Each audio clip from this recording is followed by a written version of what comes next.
Hello दोस्तों, कैसे हो आप दोस्तों। आज आपको बताएंगे ईपीएस 95 पेंशन वृद्धि संबंधी एक और नया अपडेट आ गया है। यहाँ पर जो बजट आने वाला है फरवरी में, तो उससे पहले यहाँ पर एनएससी के सभी सदस्य या फिर हम कह सकते हैं जो एनएससी की जो टीम है उसके संगठन की, उन्होंने यहाँ पर निर्मला सीतारमण जी से यहाँ पर बैठक की है, उनके साथ बात की है, वार्तालाप की है। क्योंकि बजट को आने से पहले यहाँ पर वार्तालाप करना जरूरी है, क्योंकि यहाँ पर बजट के अंदर कुछ ना कुछ बदलाव देखने को मिल सकते हैं। और यहाँ पर जो सीतारमण जी है, निर्मला सीतारमण जी वित्त मंत्री है, उनसे जो बैठक की है, वार्तालाप हुई है, तो यहाँ पर पेंशन बढ़ोतरी को लेकर यहाँ पर बातचीत उनसे हुई है, चर्चा यहाँ पर की गई है। तो यहाँ पर वित्त मंत्री से मिलकर न्यूनतम पेंशन 7,000 और रुपये महीना व डीए की मांग पेंशन उन्होंने की है। और दोस्तों, इसको अलग अलग कटिंग के अनुसार हम आपको समझा रहे हैं, बता रहे हैं, तो इसको मैं आपको विस्तार से भी समझाऊंगा, डिटेल से बताऊंगा। तो आपसे बस एक छोटी सी रिक्वेस्ट है, चैनल पर अगर आप अभी नए हो ना, तो प्लीज़ चैनल को अभी से सब्सक्राइब जरूर कर लेना, क्योंकि हम ऐसे ही अपडेट आपके लिए लाते रहते हैं जो आपको हरदम आगे रखते हैं। तो चलिए मैं आपको पूरा बताता हूँ, वीडियो को विस्तार से समझाता हूँ। दोस्तों, यहाँ पर हर पेपर ने अलग अलग अपने अपने विस्तार से समझाया है। तो यहाँ से हम अभी आपको एक नई दिल्ली की खबर के अनुसार हम आपको बता रहे हैं जो हुआ है।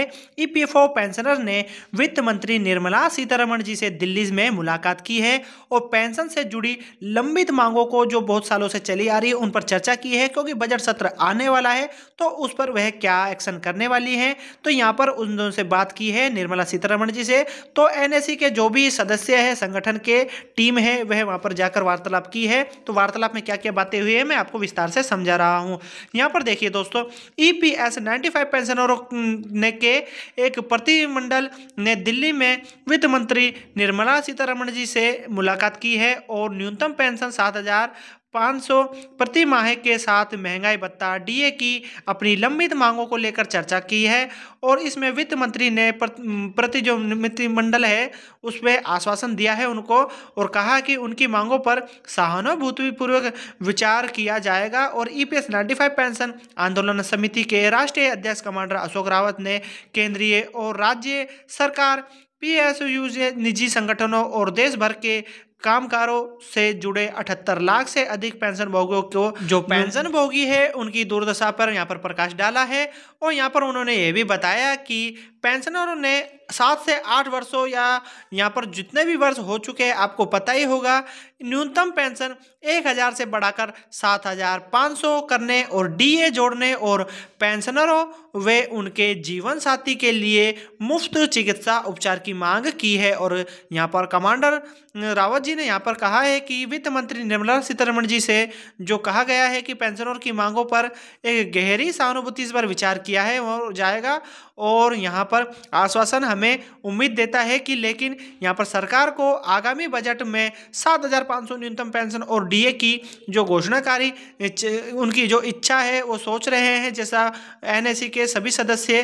तो इसमें उन्होंने यही कहा है कि इसमें एक कम कुछ भी वरिष्ठ नागरिकों को सम्मानजनक जीवन देने में विफल होगा। और उन्होंने यहाँ पर यह भी बताया कि कुछ श्रमिकों संगठनों द्वारा 5,500 न्यूनतम पेंशन की भी मांग की जा रही है। ऐसे में अनुचित बताते हुए इसकी जो आलोचना भी की है और कहा है कि 7,500 न्यूनतम राशि है जो एक सम्मानजनक जीवन के लिए सही है और आवश्यक है। इस बैठक में उठाए गए जो भी प्रमुख मांगे हैं वह सभी शामिल है। और केंद्रीय सरकार के पेंशन योगदान को 1.16% से बढ़ाकर 8.33% करना, ईपीएफओ की ब्याज जो आय है उसका उपयोग पेंशन बढ़ाने के लिए करना, नियोक्ताओं के योगदान को 8.33% से बढ़ाकर 12% करना और उच्च पेंशन के लिए क्रियान्वित में सुप्रीम कोर्ट का जो आदेश है, जो द्वारा दिए गए निर्देशों और जो विसंगति जो मामला है उसको सुलझाना चाहिए सरकार को। और 2014 के जो 1,000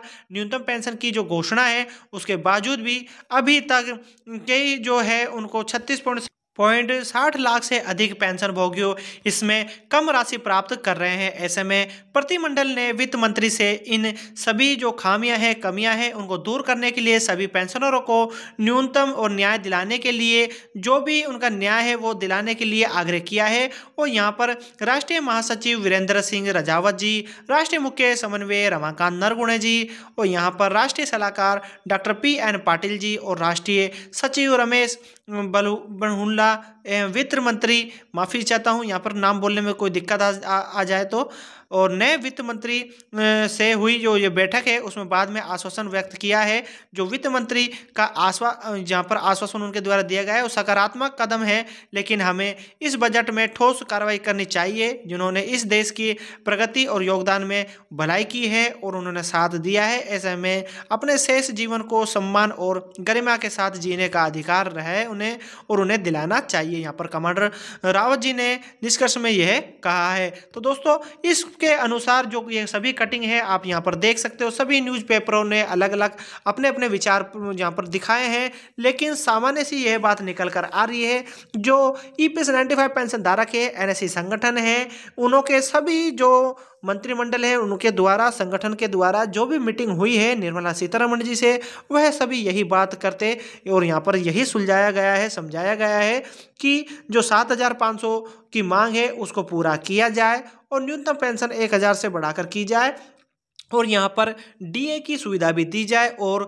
जीवन साथी को मुफ्त में चिकित्सा सुविधा भी मिलनी चाहिए। इस प्रकार का यहाँ पर हमको देखने को मिलता है सभी कटिंग के अनुसार, और यहाँ पर इसी प्रकार की ये बातें करते हैं। तो दोस्तों इस प्रकार का जो अपडेट था ईपीएफओ के द्वारा और यहाँ पर निकल कर आ रहा था, वित्त मंत्रालय के द्वारा निकल कर आ रहा था, और नई दिल्ली से ये खबर निकल कर आ रही थी, नया अपडेट था आपके लिए लेटेस्ट एकदम। तो दोस्तों आशा करता हूँ इस वीडियो के माध्यम से आपको ये नया अपडेट समझ में आ गया होगा, नई जानकारी आपको पता लग गई होगी। तो दोस्तों कैसा लगा मेरा वीडियो? अगर मेरा वीडियो आपको पसंद आए तो लाइक करें, आगे शेयर करें, और प्लीज इस चैनल को सब्सक्राइब आप जरूर कर लेना, क्योंकि आपको ऐसे ही वीडियो अपडेट मिलते रहेंगे हमारे चैनल के माध्यम से। तो मिलते हैं नए और नेक्स्ट वीडियो में, जब तक के लिए जय हिंद।